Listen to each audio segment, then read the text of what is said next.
이 아침 말씀을 묵상하기 전에 기도로 시작하겠습니다. 하나님 아버지, 오늘 주님의 말씀대로 살아가는 하루가 되게 도와주시옵소서. 예수님 이름으로 기도합니다. 오늘 말씀은 출애굽기 36장 8절로 38절까지 말씀입니다. 오늘 말씀인 출애굽기 36장 8절부터는 드디어 성막이 세워지는 과정의 장면을 출애굽기 39장까지 묵상하게 될 것입니다. 그리고 마지막 40장에서 성전을 봉헌함으로 출애굽기의 이야기는 막을 내리게 됩니다. 그동안 하나님은 출애굽기 25장 8절에서 하나님께서 하나님의 백성과 함께할 성소를 지으라고 말씀하신 이후에 출애굽기 25장 10절로 30장까지에서 성막과 관련된 증거궤, 진설병, 등잔대와 기구들, 성막, 제단, 성막의 뜰, 등불 관리, 제사장의 옷들과 옷에 있는 판결 흉배, 제사장 직분의 위임, 매일 드리는 번제, 분향단, 속전 규정, 노수로 된 물두멍, 거룩한 향 등을 만들도록 했습니다. 그리고 나서 31장에서 안식일을 선포하며 십계명이 담긴 증거판을 하나님이 친히 모세에게 주셨지요. 그리고 하나님은 이것들을 만들 사람을 선택하셨고 필요한 재료는 하나님의 은혜에 감동받은 자들이 자원하여 드리도록 하여 부족함 없이 준비되어 드디어 오늘 본문이 시작되는 출애굽기 36장 8절부터는 성막이 세워지게 됩니다.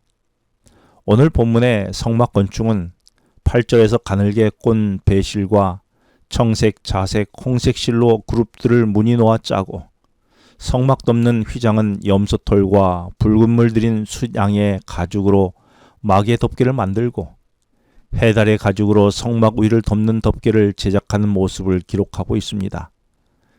그런데 오늘 본문의 말씀은 지난 출애굽기 26장 1절로 14절에서 주어진 설계의 말씀대로 순종하여 지어졌습니다. 출애굽기 26장의 말씀에서 하나님께서 성막을 짓도록 설계도를 정밀하게 보여주셨다면 이젠 그 설계도대로 정밀하게 짓는 모습을 보여주고 있는 것입니다. 오늘 나의 삶은 내 뜻대로 이루어지는 삶이 아닙니다. 하나님께서 말씀하신 말씀대로 살아가는 인생이 되어야 참 성소가 되어 사는 것입니다. 오늘 본문 19절에 보면 붉은 물 들인 숫양의 가죽으로 막의 덮개를 만들고 해달의 가죽으로 그 위 덮개를 만들었더라 라고 기록합니다. 성막을 보호하기 위해 가장 마지막에 덮을 덮개를 만드는 일에 하나님의 말씀대로 순종하여 방수도 잘 되고 가장 튼튼한 가죽으로 만들었던 것입니다. 그런데 특이한 것은 대부분 성소의 기구들을 만들 때는 그 모양과 치수를 정하여 알려주셨습니다. 그런데 수양과 해달의 가죽으로 성막의 덮개를 만들 때는 치수가 정해지지 않았습니다. 그리고 이처럼 수양과 해달의 가죽으로 성막의 덮개를 만들었다는 말에는 성막의 덮개를 가죽으로 만들기 위해서는 숫 양과 해달의 죽음이 있어야 했음을 의미합니다. 그렇다면 성막을 덮는 덮개가 정해진 치수도 없고 죽음을 의미하는 가죽으로 덮개가 만들어졌다는 것에는 어떤 영적 메시지가 담겨져 있을까요? 이는 죽어지고 낮아지는 일에는 한계가 없다는 의미가 아니겠습니까? 사실 성막의 가장 바깥 부분은 덮는 성막 덮개는 비바람에 노출되고 광야의 흙먼지와 모래에 노출되어 달라붙어 더럽혀지기 쉽고 햇빛에 노출되어 가장 상하기 쉬운 부분이었습니다. 이렇게 40여 년을 광야에서 보낸 성막의 덮개는 가장 볼품이 없어 멀리서 보면 마치 모래 언덕처럼 보여서 하나님이 임재해 계시는 성막이라고는 도저히 생각하지 못할 정도로 초라했었을 수도 있었을 것입니다. 그런데 이 모습은 어쩌면 예수님을 꼭 닮았습니다. 겉모습으로만 보면 예수님만큼 초라한 분도 없었지요. 오죽하면 이사야 53장 2절에서 그는 주 앞에서 자라나기를 연한 순 같고 마른 땅에서 나온 뿌리 같아서 고운 모양도 없고 풍채도 없은즉 우리가 보기에 흠모할 만한 아름다운 것이 없도다 라고 했을까요? 가난한 목수의 아들로 태어나서 침뱉음을 당하고 모욕을 당하며 가장 흉악한 죄인을 매달아 죽이는 십자가에 달려 돌아가신 주님의 모습이야말로 매우 초라한 모습이지만, 그러나 이 모습은 하나님이신 예수님이 한계 없이 제한 없이 낮아지고 죽으시는 것이 무엇인지를 우리에게 보여주신 참 성소이셨던 것입니다.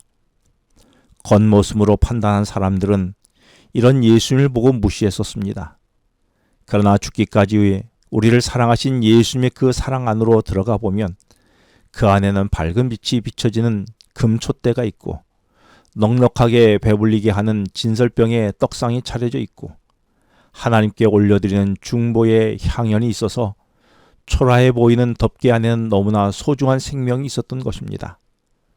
그러므로 우리도 주님의 성막을 세우려면 예수님처럼 겸손히 낮아져서 한계 없이 죽기까지 섬기며 헌신해야 하는 것이 아니겠습니까?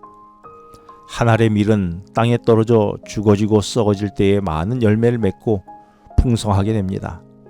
마찬가지로 우리를 부르신 자리에서 말씀대로 죽어지고 섬겨질 때에 우리 안에서 성령의 열매가 맺히는 것이 아니겠습니까? 나의 가정의 자녀와 배우자에게, 내가 속한 직장에서 직장 동료와 후배와 상사에게, 그리고 학교에서 친구들과 선생님께 오늘 말씀대로 오늘을 살면서 내가 낮아지고 헌신하고 섬겨야 할 일은 무엇이겠습니까? 나는 높은 자리에서 대접받으며 군림하고만 하고 있습니까? 아니면 낮은 자리에서 예수님처럼 낮아지고 겸손으로 섬기고 있습니까? 기도하시겠습니다. 하나님 아버지, 오늘의 내가 가정에서, 직장에서 예수님께서 그렇게 하셨듯이 낮아지고 섬기며 온전히 죽는 오늘의 저의 삶이 되게 하여 주시옵소서. 예수님 이름으로 기도합니다. 지금은 개인 기도 시간입니다. 오늘 주신 말씀을 묵상하면서 주어진 기도 제목과 개인 기도 제목을 놓고 기도하시겠습니다.